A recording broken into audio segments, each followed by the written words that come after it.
Durante años nos han repetido que los impuestos son el precio de vivir en sociedad, que gracias a ellos tenemos carreteras, sanidad, educación y cumplen una función solidaria, ya que ayudan a los más necesitados. Y esta narrativa que escuchas en prácticamente cualquier sitio es muy bonita. De hecho, tan bonita que probablemente sea hasta perjudicial. Pero para entender mejor toda esta idea, nos tenemos que remontar a lo que sucedió después de que el tío del bigote chistoso...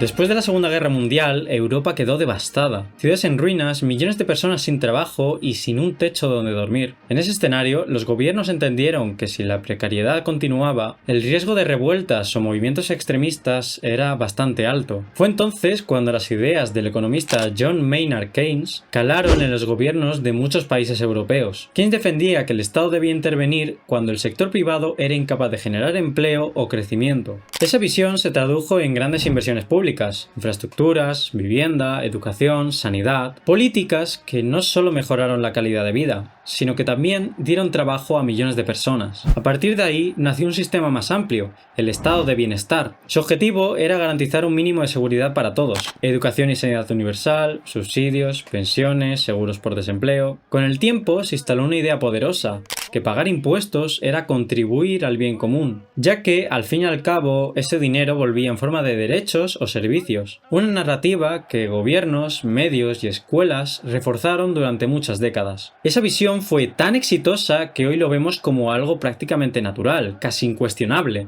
Crecimos creyendo que el estado de bienestar es lo que da sentido a pagar impuestos. Pero claro, aunque ideológicamente estas ideas triunfaron en Europa, eso no significa que funcionen igual de bien hoy en día. Porque este sistema nació como una solución práctica a la situación de la posguerra y luego se convirtió en una estructura permanente, muchas veces sin replantearse las consecuencias que esto conlleva. Ahora que sabéis por qué se creó el estado de bienestar tal y como lo conocemos, estáis en mucha mejor posición para reflexionar sobre el papel que juegan los impuestos como medio coercitivo. Porque sí, a menudo no nos damos cuenta de la naturaleza que tienen los impuestos, y es que precisamente lo dice la palabra, son impuestos. Tú no puedes decidir pagar o no impuestos. Y no solo no puedes decidirlo, sino que también, si no lo haces, probablemente te multen o te encarcelen. Y el medio que ejecuta esa violencia en contra de tu libertad de elección es precisamente el Estado, esa institución que tiene el monopolio de la violencia legítima. Muchos consideran que esto es moralmente aceptable, ya que al final los impuestos ayudan a los más necesitados. Y claro, sobre el papel suena muy bonito, pero es que la realidad es muy distinta. Pensemos en algo simple. Cuando ves una persona necesitada por la calle, ¿cuántas veces te paras a dar dinero? La realidad es que muy poca gente lo hace. Sin embargo, el Estado nos obliga a actuar como si todos fuéramos solidarios por naturaleza, quitándonos el dinero antes de poder decidir qué hacer con él. Lo que en principio era un acto voluntario de ayuda, se convierte en una imposición. Hemos delegado la solidaridad en el Estado, y con ello hemos perdido parte de nuestra libertad moral. Ya no elegimos ayudar, sino que nos obligan a hacerlo. Y lo más irónico es que hemos permitido al Estado actuar de formas que nunca se lo permitiríamos a un individuo. Si una persona por la calle te exigiera parte de tu salario por motivo del bien común y te amenazara con la violencia en caso de no pagar, todos lo llamaríamos por su nombre, que es básicamente un robo. El liberalismo parte precisamente de esta idea, que la libertad individual debe ser el centro de toda organización social, y que la responsabilidad de construir una sociedad justa no puede basarse en la coerción, porque cuando el Estado te quita la capacidad de decidir qué hacer con tu propio dinero, no solo te está quitando dinero, te quita parte de tu libertad.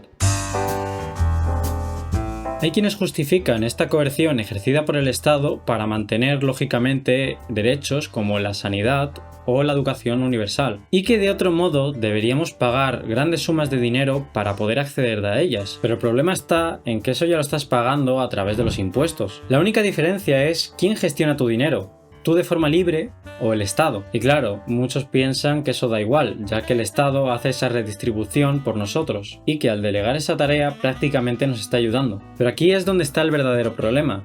Delegar tus ingresos al Estado es algo tremendamente ineficiente. Primero, porque para que ese dinero llegue de un lado a otro, hacen falta miles de personas que lo gestionen. Y eso ya de forma estructural eleva los costes antes de llegar a quien los necesita. Y segundo, y más importante, que el dinero público no duele igual que el dinero propio. Quien gestiona ese presupuesto no lo hace con la misma responsabilidad que quien ha tenido que ganárselo. Y esto lo puedo ilustrar con un ejemplo muy simple. Imagina dos personas que quieren montar una empresa. La primera va a un banco y tiene que convencerlo de que su negocio será rentable. Tiene que demostrar su plan, sus números, su capacidad de devolver ese préstamo. La segunda también va, pero el banco rechaza su crédito porque piensa que es muy arriesgado, ya que probablemente su plan de negocio sea menos sostenible. Entonces, es cuando aparece una ayuda pública, y el segundo, que no había podido obtener financiación por medios privados, se ve beneficiado por esa ayuda pública. Entonces, ahora lo que tienes es que la segunda persona que tenía un plan más arriesgado y menos sostenible, ahora tiene la capacidad de empezar su proyecto sin tener que demostrar una rentabilidad real. Y al poco tiempo, como es lógico, el negocio del segundo fracasa. No porque el emprendedor no quisiera hacerlo bien, sino porque el dinero se asignó sin un criterio claro de eficiencia y sin ninguna responsabilidad. Así es como el Estado acaba financiando proyectos que no solo no construyen valor,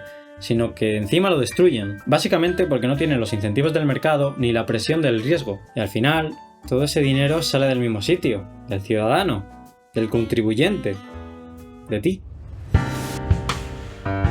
Dejando a un lado que el dinero gestionado por el Estado suele ser menos productivo que el dinero gestionado por el ciudadano, hay un efecto todavía más preocupante. Cuando el Estado asume cada vez más responsabilidades económicas, la sociedad se acostumbra a depender de él. Y una gran prueba de esto es lo que sucede en España precisamente con las pensiones. Las cotizaciones de la Seguridad Social cubren apenas el 70% del gasto en pensiones. Para financiar el resto, el gobierno recurre a transferencias directas o a emisiones de deuda. Deuda que supera con creces lo que conocemos como la hucha de las pensiones, la cual, en términos relativos, es prácticamente inexistente. Esta situación genera un lógico miedo entre los pensionistas y entre los futuros pensionistas. Temen que el sistema colapse.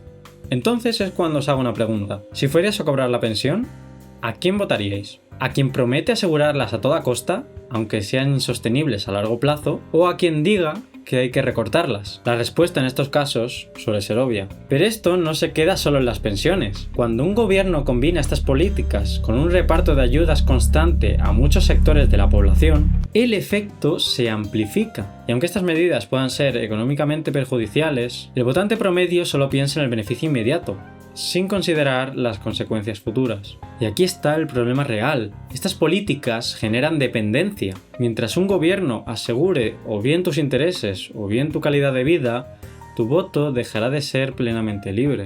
Porque lo que se premia en las urnas no es la mejor forma de gobernar, sino aquellas formas que popularmente generan un bienestar inmediato.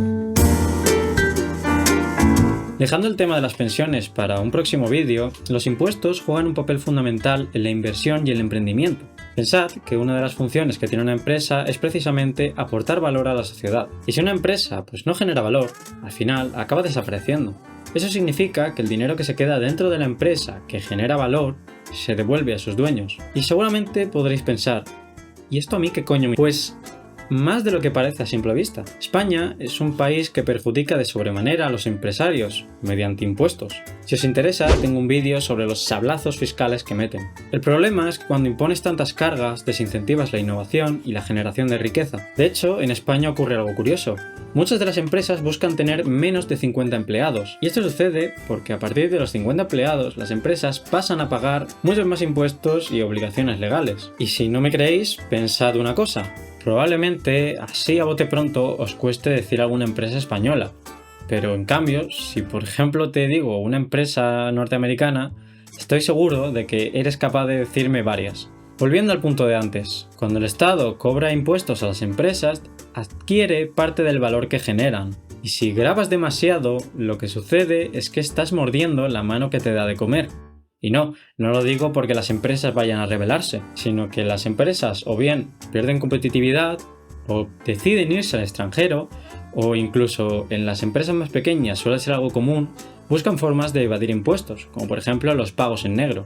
Y el resultado de esto es que por buscar quitarle dinero en el presente a las empresas, lo que provocas en el largo plazo es un deterioro de la actividad empresarial. Pero que somos el mayor productor de aguacates y mangos de toda Europa. Yo me he tenido que enterar por este estudio, porque sinceramente esto es algo que a todos nos la pela, ya que, por lo que sea, Trops no suena tan bien como Microsoft.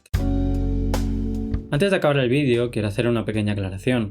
Con esto no digo que pagar impuestos esté mal, ni que deban desaparecer por completos, juntos con ellos el Estado, evidentemente. Lo que digo es que el Estado no es más noble con sus intenciones de lo que ya lo es el ciudadano. Por mucho que se romantice el pagar impuestos, los impuestos van a seguir siendo lo que son, el medio que tiene el Estado para apropiarse de la riqueza de un país. Y en España, el peso del Estado ya es del 45% del PIB, y a pesar de tener un Estado tan grande, eso no significa que vivamos de puta madre. De hecho, aunque cada vez pagamos más impuestos, cada vez hay un mayor deterioro en los servicios sociales. Mientras tanto, hay países como Suiza, en el que el peso del Estado es de apenas un 32% del PIB. Y pese a lo que puedan pensar aquellos que luchan a muerte por defender de sobremanera la distribución de la riqueza, yo la verdad es que no veo a los suizos pasar hambre.